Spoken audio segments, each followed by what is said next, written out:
Bonjour à tous et bienvenue sur ma chaîne. Aujourd'hui je vais vous faire un point lecture de mes lectures de cet été. Bon, il serait temps, hein, on est bientôt au mois de novembre. Et je vais vous présenter, donc je vais commencer par vous présenter donc Smoke of Germania de Marianne Stern. Il est paru en brochet aux éditions Nemos et là il est sorti dans la collection Helios qui est la collection de poche donc de la maison d'édition Nemos, mais également de Actu SF et des moutons électriques. Donc ici on va retrouver, donc c'est du steampunk. Donc ici on va retrouver donc le personnage principal, ça va être Victoria, qui est la fille de l'empereur de Germania. Germania, c'est une ville qui a connu une énorme industrialisation et du coup elle est, on va dire, recouverte d'un grand nuage, d'un grand brouillard noir. Et du coup, les nantis, en fait, ils vivent cloîtrés au-dessus de ce nuage. Et pendant que le commun des mortels vit en dessous. Donc là, en fait, on va tomber sur une intrigue où la vie de la jeune Victoria va être menacée. Et du coup, c'est ce personnage-là, le tourmenteur. Donc c'est un homme qui est à moitié homme, à moitié machine. Donc déjà là, on a le côté... on va dire steampunk que j'aime bien, hein, en fait lui c'est le tueur de son père, de l'empereur, qui a une forte réputation, qui fait peur à tout le monde, qui va être en charge donc de la protéger. Va y avoir un complot, un attentat, et du coup ils vont devoir pour la sauver partir tous les deux. Découvrir qui fomente ce complot, le déjouer, bref. En sachant dans tout ça que la jeune Victoria, elle a un caractère assez trempé et que lui, il se laisse pas faire, même si c'est la fille de l'empereur. Hein. Donc c'est assez détonnant. Ce que j'ai bien aimé dans ce roman, donc mis à part le côté bien sûr steampunk, alors tout ce qui est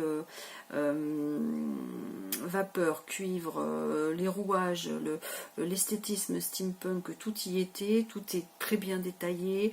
Le zeppelin qu'on voit ici, il n'est pas juste pour faire joli, hein, il fait partie de l'histoire et clairement l'auteur a eu une manière de le décrire et de lui donner des spécificités, je ne peux pas vous en dire plus, qui m'ont énormément plu. Et en même temps, elle développe son intrigue. Au niveau du complot, il y a pas mal de rebondissements, il y a des choses auxquelles je ne m'attendais pas du tout. La relation qu'il va y avoir donc entre l'exécuteur et Victoria est assez complexe, mais intéressante, très intéressante. Et on va découvrir comment il est devenu cet homme, à moitié machine. Bref, j'ai vraiment passé un bon moment au niveau de l'intrigue, du suspense, des personnages qui ont été incorporés comme le mystérieux Flamel, qui m'a fait penser à Nicolas Flamel, qui était un alchimiste, il me semble, 18e, 19e siècle. Bon, bien sûr, là, c'est pas lui à proprement parler, vous verrez pourquoi en lisant le roman, mais ça m'y a fait penser. Et le fait d'associer aussi la magie en fait au steampunk, je trouve que ça rend vraiment bien. Donc voilà, c'est une histoire que j'ai eu beaucoup de plaisir à découvrir. S'il y a une suite, et j'aimerais bien qu'il y ait une suite, parce que la fin m'a laissé un petit peu... je l'avais imaginé différemment. Du coup, même si elle m'a plu, il n'y a pas de problème là-dessus, il y a quelque chose qui m'a manqué. Mais bon, bref. Donc, première lecture de cet été qui m'a beaucoup plu, que je recommande. Voilà, dans laquelle je me suis vraiment pas ennuyée en tout cas. Donc ensuite, j'avais reçu un service presse en même temps que l'échiquier de Jade d'Alex Evans. J'avais reçu aux éditions Actu SF, j'avais reçu le guide Lovecraft. Alors Lovecraft, c'est un auteur de romans, hein, on va dire fantastique.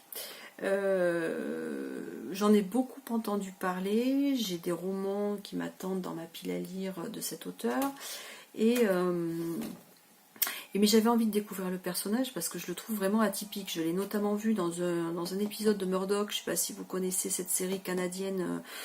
Ça se passe à Toronto au début du XXe siècle et c'est l'histoire d'un inspecteur de police de la maréchaussée de Toronto, quoi. Il était apparu tout jeune dans un des épisodes. Et déjà, il était vraiment atypique. Donc j'avais envie de le découvrir. Alors les guides, je les aime beaucoup parce qu'ils sont complets, mais ils sont concis. Donc si on a envie de développer, on peut toujours faire des recherches. Mais il y a vraiment l'essentiel à l'intérieur. Et pour pas tant de pages que ça, là on a 200, 213, 214 pages. Vraiment, c'est vraiment un format idéal pour découvrir sans avoir peur de trop développer. Je trouve plus mes mots. Donc là, on a la biographie, on a les idées préconçues sur Lovecraft, on a son œuvre, on a les œuvres, enfin on a les nouvelles, le mythe hors de Lovecraft. Enfin vraiment c'est bien détaillé et en même temps c'est suffisamment concis pour se faire une idée. Moi c'est un auteur qui me plaît bien. Il y a des choses qui me plaisent moins, mais bon après ça c'est voilà. Mais maintenant il me reste plus qu'à lire mon premier roman de Lovecraft maintenant que j'ai découvert l'auteur. Donc un grand merci aux éditions ActuSF pour ce service presse. Et enfin, donc comme j'avais beaucoup aimé Smoke of Germania, j'avais envie de continuer sur du steampunk. Alors je sais pas si vous allez bien voir, hein, c'est Dishonored, je sais pas si je le prononce bien, L'homme corrodé. Donc c'est un roman qui est issu d'un jeu vidéo qui s'appelle comme ça. Ça faisait partie de la grosse OP 2017. Vous savez, c'est Brajlon, tous les ans ils font la grosse OP au mois de juillet, la petite OP au mois de décembre, où il y a une centaine de romans à 99 centimes qu'on peut acheter en format e-pub. Donc c'est super intéressant. Moi la première année, comme j'avais très peu de romans de chez eux, mais qu'il y en avait beaucoup qui me donnaient envie, Carnage. Et du coup, mais celui-là ça date de l'année dernière, ça date pas de 2016. Mais donc là, comme j'ai vu L'homme corrodé, que j'ai vu là le monsieur avec quand même une tête qui a l'air bien mécanique, on va dire, hein. Puis la jeune femme avec un bandeau devant, donc le côté atypique qui me plaît beaucoup. Je me suis dit tiens, je vais lire ça, ça doit être un petit peu dans le même ton que Smoke of Germania.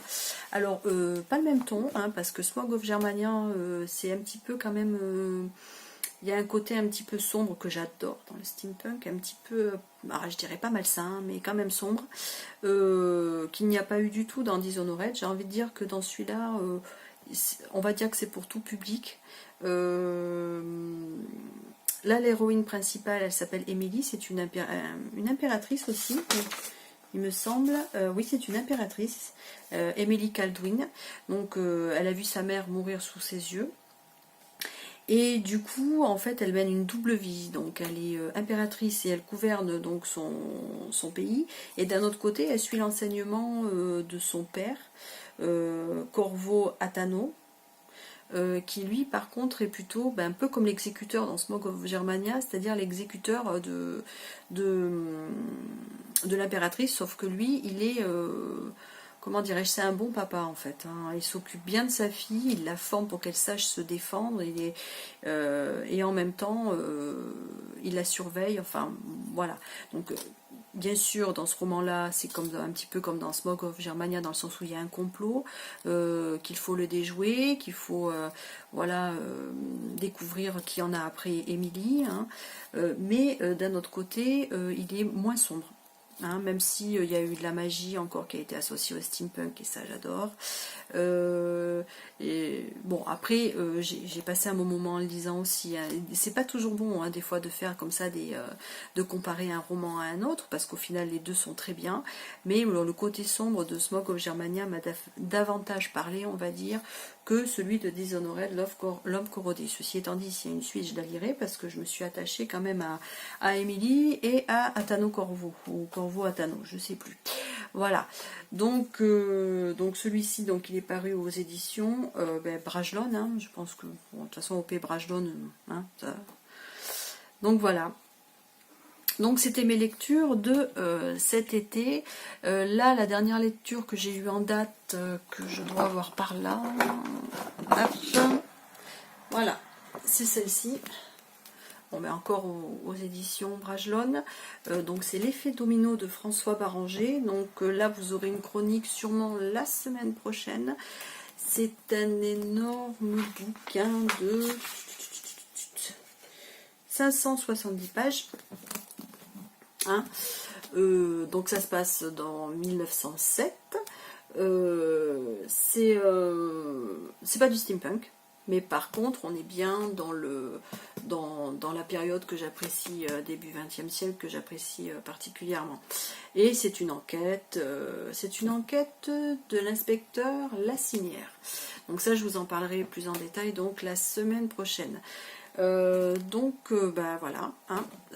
Donc je vais vous laisser sur ces quelques mots. Je vais vous souhaiter une bonne semaine, de bonnes lectures.